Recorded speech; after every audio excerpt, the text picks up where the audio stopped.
Calaroga Shark Media. From New Jersey, where you probably don't have Real ID, this is Ballot. No, you don't, but you're gonna wish you did. Let's hit this.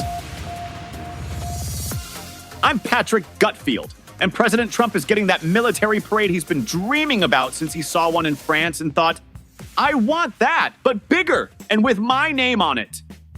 According to plans leaked to the AP, the Army is preparing for a potential parade that would just happen to fall on Trump's 79th birthday. What a coincidence. Nothing says happy birthday like 6,600 soldiers marching past your reviewing stand. The Army's blueprint calls for more than 6,000 troops, 150 vehicles, 50 helicopters, 7 bands, and possibly 2,000 civilians. Because apparently when you turn 79, you need a tank battalion instead of a cake. The documents don't include any price estimates, but experts say it would likely cost tens of millions of dollars. Which makes sense. Birthday parties get more expensive the older you get. Remember when Trump tried this in his first term? That plan got scrapped when estimates hit $92 million. Even Trump was like, that's too much for a birthday present. For now, DC Mayor Muriel Bowser has already warned that tanks would destroy the city's streets and would need many millions of dollars to repair the roads. Because nothing celebrates America like crumbling infrastructure. The Army says no final decisions have been made yet, but they're excited about plans for their 250th anniversary celebration. It's like when your spouse wants a small dinner party for their birthday, but you've already invited the entire neighborhood, hired 7 bands, and ordered a tank. This potential parade comes right after Trump announced on Truth Social that he wants to rename Veterans Day to Victory Day for World War I and Victory in Europe Day to Victory Day for World War II. Because apparently our holidays aren't patriotic enough. What's next? Renaming Thanksgiving to America Beat the Turkeys Day? Anyway, according to the documents, the parade would include Stryker vehicles, tanks, Bradley vehicles, Paladin artillery, howitzers, 7 Army bands, and the Golden Knights parachute team. There would even be a concert and fireworks afterward. Because when you've already spent tens of millions on a birthday party, what's a few more million for some sparklers? The biggest concern listed in the documents is where they would house all these troops. Maybe they could all stay at Trump hotels. I hear they have very special rates for government employees with tanks. New Jersey is in full panic mode, and it's not because Bruce Springsteen is moving to LA again. This time, it's as the Real ID deadline arrives faster than a Garden State driver changing 6 lanes without a blinker. Starting Wednesday, Americans need a Real ID, passport, or other federally approved identification to board domestic flights. And New Jersey? Well, they're about as prepared as a snowplow driver in July. According to CBS News, just 17% of state-issued IDs in New Jersey are Real ID compliant, the lowest rate in the nation. That's right, the state famous for The Sopranos is now starring in The Procrastinators. People are desperately hunting for appointments like they're searching for parking at the mall on Black Friday. Melissa Susko from Nutley only got her appointment by obsessively checking the Motor Vehicle Commission website at exactly midnight. Her friend is driving all the way to Cape May for an appointment, a journey so long you practically need a passport just to make the trip. Al Soey, a driving instructor from North Caldwell, has simply given up trying to get a Real ID. The irony of a driving instructor who can't navigate the DMV system is just chef's kiss. Meanwhile, Pennsylvania's transportation secretary says they're dealing with tens of thousands of folks weekly seeking IDs. Nothing gets Americans moving like a government deadline that's been delayed for years. The good news for Jersey residents, 80% already have passports, the highest rate in the country. I guess when your state smells like that, people always want to have an escape plan ready.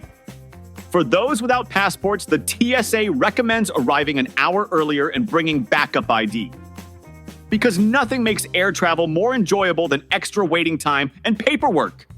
State officials insist they're uploading thousands of new appointments daily, and even have an emergency program for life or death travel. Though in New Jersey, getting through the Lincoln Tunnel during rush hour might qualify as life or death travel. So as the deadline arrives, officials are urging calm and patience two qualities famously abundant among New Jersey drivers. Remember, folks, arrive early, bring backup ID, and if all else fails, just tell the TSA agent you're John Bon Jovi's cousin.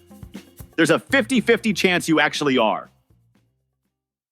Ever notice how the villains often steal the show? All this week, 5 Daily Trivia Questions celebrates these scene stealers with a special Villains Week event. Host Mark Ellison will take you on a journey through the fascinating world of antagonists, from the methodical Hannibal Lecter to the magical Maleficent, the calculating Moriarty to the chaotic Joker. What, no electric car manufacturers? Each day brings 5 new questions about the characters that push our heroes to their limits, and sometimes make us question which side we're really on. Whether you're a pop culture expert or just appreciate a good antagonist, Villains Week offers something for everyone. It's the perfect blend of entertainment and education that 5 Daily Trivia Questions is known for. It's Villains Week on 5 Daily Trivia Questions, available wherever you get your podcasts. Because sometimes it's good to be bad. Tired of doom scrolling? Want news that won't make you want to live in a bunker? Check out 5 Good News Stories, where they find the silver lining in a world that's usually lined with something much less pleasant. The gang at 5 Good News Stories dig through the headlines to find 5 stories that prove humanity hasn't completely lost its mind. It's pretty much the opposite of this show. From scientific breakthroughs nobody's talking about to random acts of kindness that restore your faith in humanity, all delivered with the cutting wit you deserve. 5 Good News Stories, because sometimes the news doesn't have to suck. Subscribe to 5 Good News Stories wherever you get your podcasts.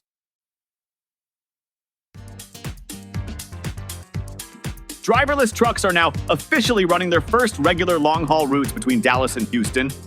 Yeah, that's happening. Aurora, an autonomous trucking company, just launched their commercial service in Texas with their first customers, Uber Freight and Hirschbach Motor Lines. These companies have been doing test runs with safety drivers, but now, no humans needed. The CEO of Aurora, Chris Urmson, is out there bragging about how they're the first company to successfully and safely operate a commercial driverless trucking service on public roads. Have you seen these trucks? They're equipped with computers and sensors that can supposedly see the length of over 4 football fields. In 4 years, they have delivered over 10,000 customer loads during practice runs. And as of Thursday, these robot trucks have completed over 1,200 miles without a human behind the wheel.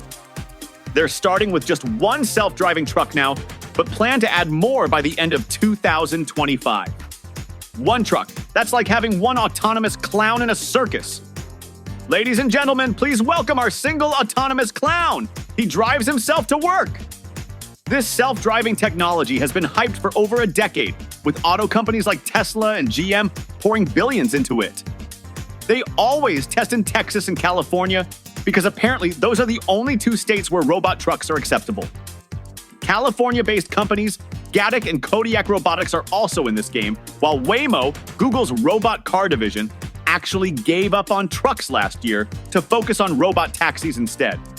But not everyone's thrilled about this development.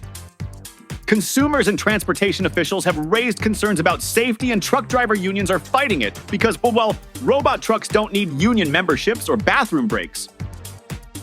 So next time you're driving between Dallas and Houston, just remember, that truck next to you might not have a driver. AI can really do anything these days. It can drive a truck, it can turn your photo into a cartoon. It seems the only thing it can't do is write me a joke that's actually funny. See you tomorrow.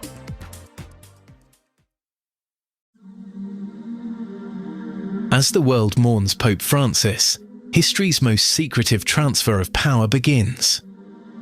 White smoke, the path to a new pope, guides you through this momentous transition. We explain exactly what happens next, leading to the dramatic conclave vote. Learn how each ritual unfolds, what each tradition means, and why these ancient ceremonies still matter today. Follow along as the throne of St. Peter stands empty, and a new chapter in church history begins. White smoke, Available wherever you get your podcasts.